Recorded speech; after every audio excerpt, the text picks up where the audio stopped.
Bonjour et bienvenue sur BenInfo. Nous poursuivons aujourd'hui notre série de formations sur Excel. Ce matin, nous allons voir comment créer une liste déroulante, comment utiliser la fonction recherche V. Il s'agit de quoi exactement?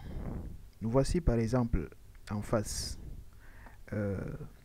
d'une feuille Excel sur laquelle nous avons la gestion des personnels d'une entreprise. Nous avons une mini base de données à gauche.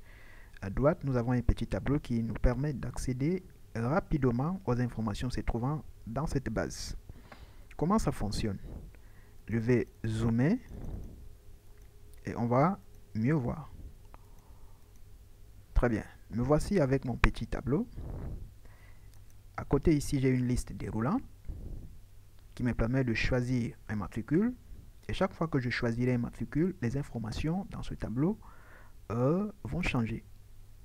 Ça veut dire que si j'ai envie d'avoir des informations sur le personnel qui a le matricule X003L, je choisis son matricule et ces informations s'affichent sur mon petit tableau. Si je choisis un autre matricule, on constate très bien que les informations changent en fonction du choix que je fais sur ma liste déroulante. Alors, qu'est-ce qui permet de changer ces informations en fonction du choix? C'est la fonction recherche V. C'est ça que nous allons apprendre à faire. Et aussi comment créer une liste déroulante. Alors, pour bénéficier de tout ceci, restez jusqu'à la fin de la vidéo. Surtout, likez, partagez, abonnez-vous en cliquant sur s'abonner pour ne pas rater nos prochaines vidéos. Et on voit qu'on s'avance petit à petit vers la conception des applications sur Excel. Alors, passons à la pratique. Nous voici sur une autre feuille où nous avons la base de données et le mini tableau qui va nous permettre d'accéder rapidement aux informations qui se trouvent sur cette base. Premièrement, qu'est-ce que nous allons faire? En fait, on va laisser la cellule qui se trouve juste en bas de matricule vide parce que c'est dans cette cellule que nous allons faire le choix à chaque fois que nous voudrions afficher les informations en rapport avec le matricule qui sera inscrit dans cette cellule. Juste à droite, nous allons donc utiliser notre fameuse fonction recherche V qui va nous filtrer les informations dans cette base en fonction du choix du matricule. Ça veut dire quoi? On va utiliser la fonction recherche V en disant à Excel que chaque fois que je veux mettre un matricule dans la cellule H7, tu m'affiches son nom dans la cellule I7. Tu m'affiches son grade dans la cellule J7, ainsi de suite. Comment ça se passe? Je commence par égal. Nous savons que les formules sur Excel commencent toujours par égal. Je dis égal. Ensuite, je tape recherche. Dès que je commence avec, Excel me propose déjà, il y a recherche, recherche H, recherche V, mais nous allons utiliser recherche V. Dès que je choisis la fonction recherche V, là en bas, on me dit valeur cherchée. Ça veut dire que ce que Excel va utiliser pour filtrer les données dans la base de données, c'est cette valeur. Et la valeur qu'on va rechercher là, c'est ce qui sera inscrit ici. C'est pour cette raison que je clique sur ma cellule, je mets point virgule, je dis H7, point virgule. J'ai déjà donné la valeur cherchée, la table matrice, c'est-à-dire là où je veux filtrer les données. Je filtre les données sur ma base de données, raison pour laquelle je viens ici.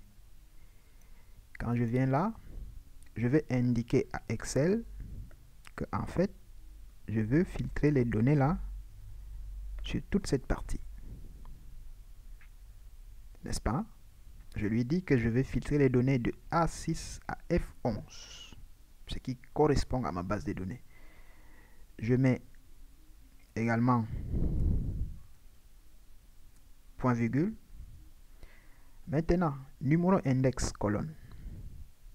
il me dit que l'information que je voudrais mettre ici, là, dans ma base de données, se trouve à la colonne numéro combien. Voici la base. La première colonne, c'est matricule. Deuxième colonne, nom. Troisième colonne, grade, et ainsi de suite. Ce que je voudrais afficher ici, ce sont les noms. Parce que je me trouve dans la colonne des noms. Je vais lui donc dire que je vais afficher la deuxième colonne. Parce que dans la plage de cellules sélectionnée, je vois bien que la colonne nom se trouve en deuxième position. Je vais donc choisir 2. Après, je mets point virgule.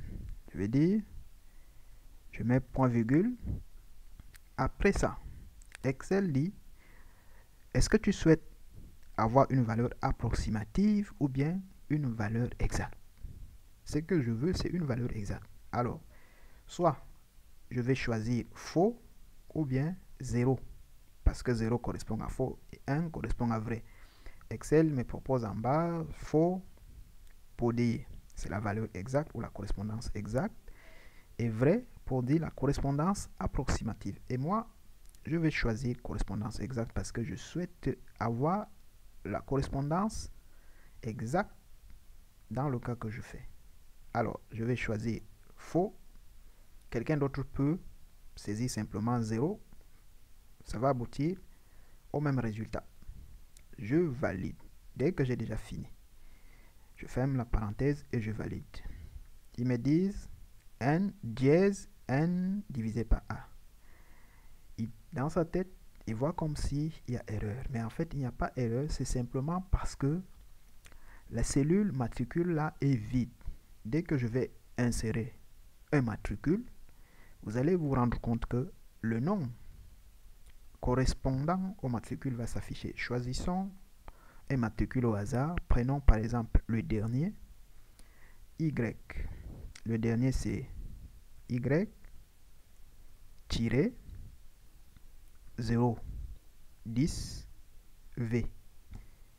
Dès que je vais valider, il m'affiche bien nom Bruno.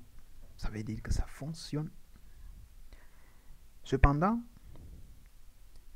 je n'ai pas envie que à chaque fois que la cellule de matricule est vide, ça m'affiche une fonction, ça m'affiche une valeur d'erreur, comme si la fonction a été mal faite.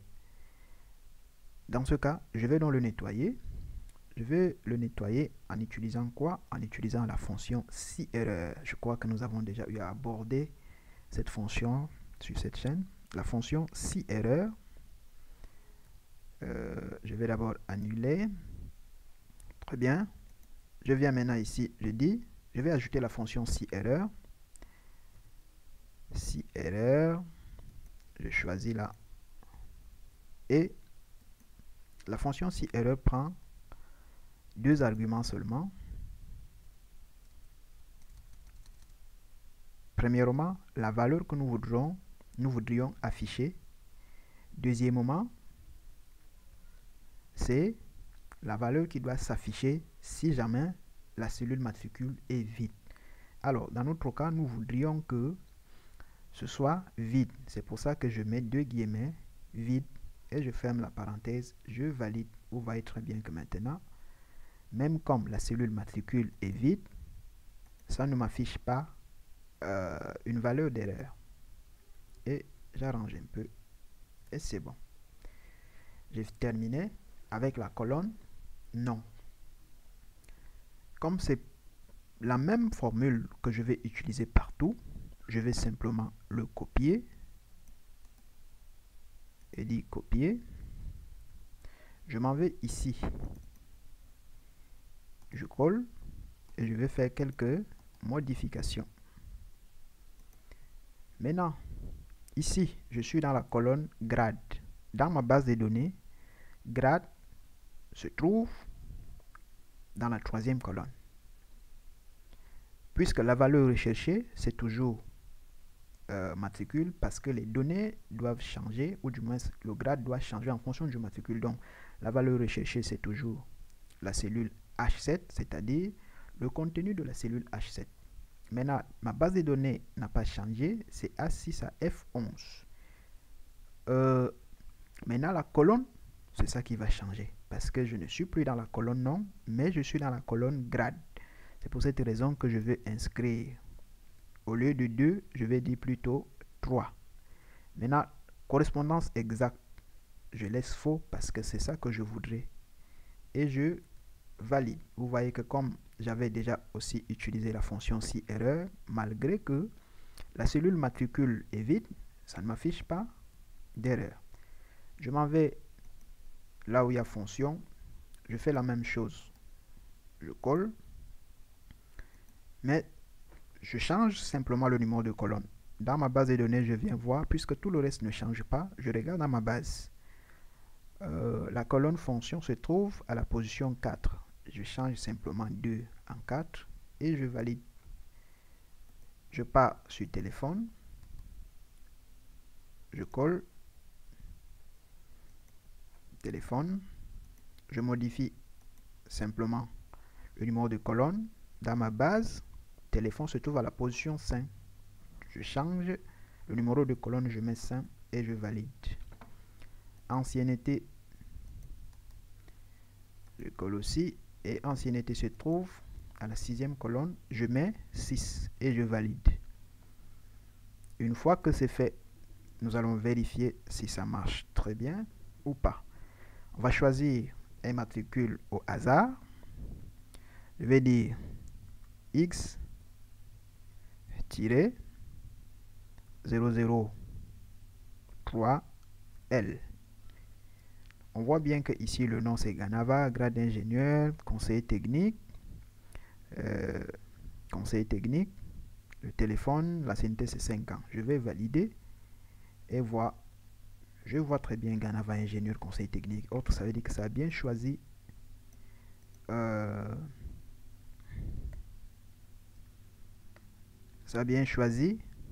les informations exactes correspondant au matricule que j'ai inscrit ici. Maintenant, si je change encore, je mets peut-être M002L. M002L correspond à Barga, Plate, vice-directeur. Je valide, je vois très bien que ça change. Ça veut dire que ma fonction recherche V fonctionne à merveille. Mais le fait de saisir à chaque fois le matricule dans la cellule matricule me gêne. C'est pour cette raison que je veux créer une liste déroulante ici en fonction de ma colonne matricule, à telle enseigne que je puisse changer à chaque fois le matricule sans que je ne le saisisse moi-même. Alors, comment je vais faire ça? J'affiche d'abord les onglets et les commandes. Je viens dans l'onglet Données, n'est-ce pas? Je suis dans l'onglet Données, je clique sur la cellule où je dois inscrire mes matricules à chaque fois. Une fois que la cellule est sélectionnée, je viens dans le groupe Outils de données. Je choisis Validation de données. Je clique sur la petite flèche. Je choisis Validation des données. Sur la fenêtre qui s'affiche, je vais cliquer sur Autoriser. Autoriser, je choisis Liste. Je clique sur OK. Je devais d'abord choisir la source. Donc, je dis, j'ai choisi liste, n'est-ce pas? Je choisis liste. Je viens ici. Je clique ici pour lui donner la source de ma liste. Une fois que j'ai cliqué sur ça, je viens sur ma base de données. N'est-ce pas? Je sélectionne ce qui correspond à la colonne de ma matricule. Je reviens ici, je clique. Maintenant, il me dit très bien que ma source va de la cellule A6 à A11. Et je clique sur OK. Une fois que j'ai cliqué sur OK, voici ma liste déroulante. Dès que je clique là, on voit que ça change. Dès que je clique, ça change. Je récapitule. J'ai dit que je choisis d'abord ma cellule matricule. Je viens sur l'onglet données. Je clique sur validation des données. Je choisis validation des données. Supposons que, reprenons, je vais tout effacer. Ok, vous voyez qu'il n'y a pas de liste déroulante parce que j'ai tout effacé. Reprenons pour mieux comprendre. Je clique sur ma cellule, ici, là où je voudrais mettre ma liste déroulante. Je vais sur l'onglet données. Dans données, je clique sur valide. Je viens dans le groupe outils de données.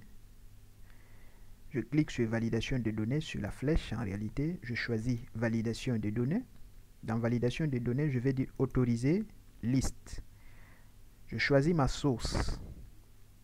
Une fois que j'ai cliqué sur source, ça me donne la possibilité de revenir sur ma feuille Excel.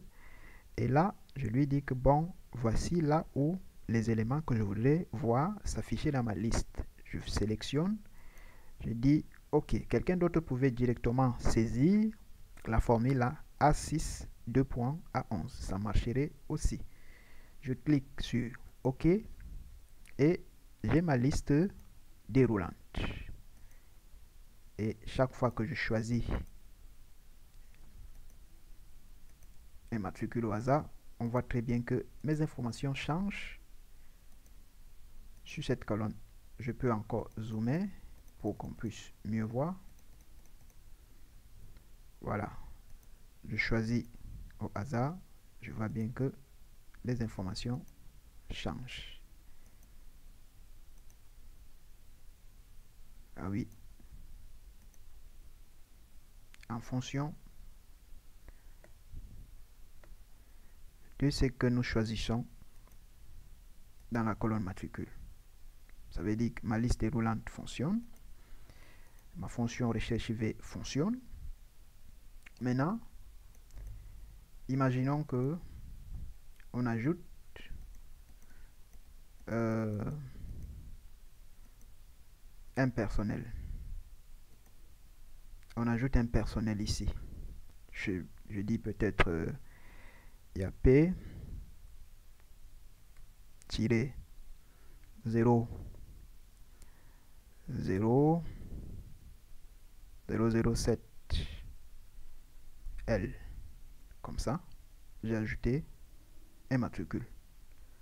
Maintenant, je souhaite, et quand je viens ici, le nouveau personnel que je viens d'ajouter ne figure pas sur ma liste déroulante.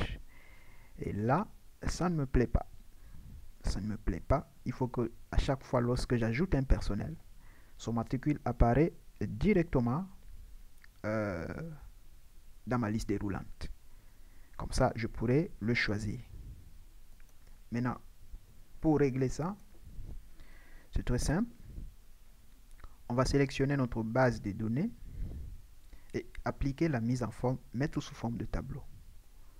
On sélectionne notre base de données, n'est-ce pas? Je vais même d'abord enlever le matricule que j'ai ajouté. Maintenant, je sélectionne ma base de données. Une fois que j'ai sélectionné ma base de données, je viens dans l'onglet Accueil. Dans le groupe Style, je choisis Mettre sous forme de tableau. Dans Mettre sous forme de tableau, je vais choisir un modèle au hasard. Je clique sur ça et je lui dis que mon tableau comporte des en-têtes. Je valide. N'est-ce pas? Il a mis du blanc sur le blanc. Je vais un peu changer la couleur. Ou du moins, on reclique simplement ici. On vient dans Création, Style. Et on peut choisir autre chose. On peut choisir par exemple celui-ci. Et c'est bon. On voit tous nos éléments. Si nous ne voulons pas les boutons de filtre, on peut l'enlever ici. Bien. Maintenant, j'ai mis ma base de données sous forme de tableau. Et je veux revenir ici, n'est-ce pas, pour effacer et recommencer ma liste déroulante. pour que chaque fois que je vais ajouter maintenant un personnel en bas, que son matricule puisse apparaître une fois dans ma liste déroulante. C'est pour cette raison que je commence d'abord par mettre ma base de données sous forme de tableau. Une fois que j'ai fini cette mise en forme, je reviens ici, je choisis ma cellule matricule, je viens dans données, je choisis toujours validation de données et je dis effacer tout. Une fois que j'ai dit effacer tout, OK, et je le choisis là. Bien, je recommence, je dis liste, je choisis la source.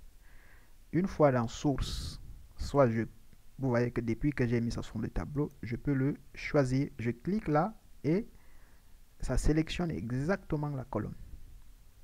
N'est-ce pas? Je valide. Je dis OK.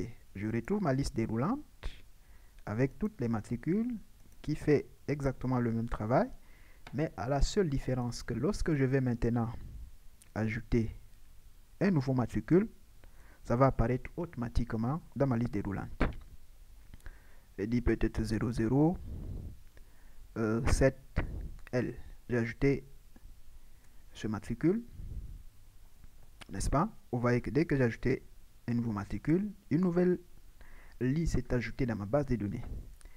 Et là, je vais venir sur ma liste déroulante et je vois très bien, il y a P007L. Et il me dit que partout là, comme c'est vide ici, il m'affiche les 00. Je vais remplir. Je vais remplir la base là ici. Je peux dire peut-être ici Emma. Il est peut-être PSEC. Que il est prof. Et le numéro, je mets n'importe quoi. Ancienneté, peut-être 3 ans. Et je valide. Maintenant, si je choisis PL007, vous voyez très bien que les informations que je viens d'ajouter sont là. Donc, l'avantage de mettre sa base de données sous forme de tableau, c'est le fait que lorsque je vais ajouter un personnel, ou du moins une ligne en bas, de façon automatique, ça va apparaître sur ma liste déroulante. Donc, ce que je vous conseille vivement, avant de créer votre liste déroulante, c'est mieux d'abord de mettre votre base de données sous forme de tableau. Ensuite, vous créez votre liste déroulante. Et pour pouvoir mettre une base de données sous forme de tableau, la base ne doit contenir aucune cellule fusionnée. Ça veut dire, il ne faut pas qu'il y a ce genre de choses. Je vois deux cellules comme ça. Je sélectionne les deux et après on dit fusionner. Là, s'il y a des cellules fusionnées dans la base, un peu comme ce que je viens de faire là, la mise en forme sous forme de tableau ne va pas donner. Et vous aurez des difficultés parce que là, si votre base de données n'est pas sous forme de tableau, à chaque fois que vous aurez ajouté un personnel, il va falloir venir manuellement ajouter le matricule de la personne pour pouvoir accéder à ces informations dans votre liste déroulante. Alors, c'est ce que nous avons voulu partager ensemble. Merci d'avoir suivi cette vidéo jusqu'à la fin. Et surtout, n'oubliez pas de vous abonner, de partager et à bientôt.